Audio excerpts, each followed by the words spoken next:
Les financements aéronautiques se sont remis tout depuis une dizaine d'années. Enfin, il y a eu les événements du 11 septembre, il y a eu le SARS. Enfin, les compagnies aériennes ont vraiment traversé de grosses turbulences. Et jusqu'à présent, je pense qu'aucun avion n'a pas été livré faute de financement. On a très peu de demandes sur les compagnies européennes, donc je pense que c'est quelque chose de plutôt positif parce que ça veut dire qu'elles arrivent à se financer à des conditions acceptables sur le marché.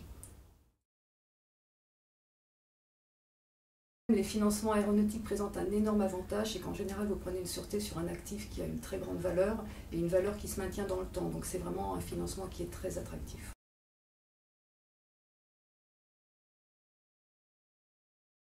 Alors actuellement, je pense qu'on peut qualifier ce marché d'assez profond, puisque suite à la crise de liquidité de 2008, en fait, on a vu des intervenants prendre plus de poids, notamment sur le marché des capitaux.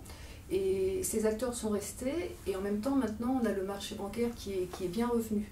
Donc voilà, et à ces deux pôles, je pense qu'on peut également ajouter les loueurs opérationnels en fait, qui interviennent maintenant aussi énormément dans le financement des avions, parce qu'ils peuvent commander eux-mêmes des appareils directement aux constructeurs, hein, mais ils peuvent également, au moment d'une livraison d'avion, en fait, racheter l'avion à la compagnie qui l'avait initialement pris en commande, et en fait, ils vont ensuite lui relouer sur une durée par exemple de 10 ou 12 ans, et c'est donc ces loueurs qui vont pouvoir assurer le financement des avions.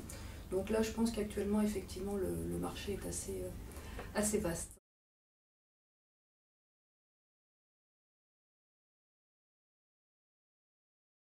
On a renégocié en 2010-2011 le nouvel accord, alors ce qu'on appelle l'accord ASSU, c'est-à-dire l'accord qui régit les règles minimum communes au niveau de tous les assureurs crédits de l'OCDE.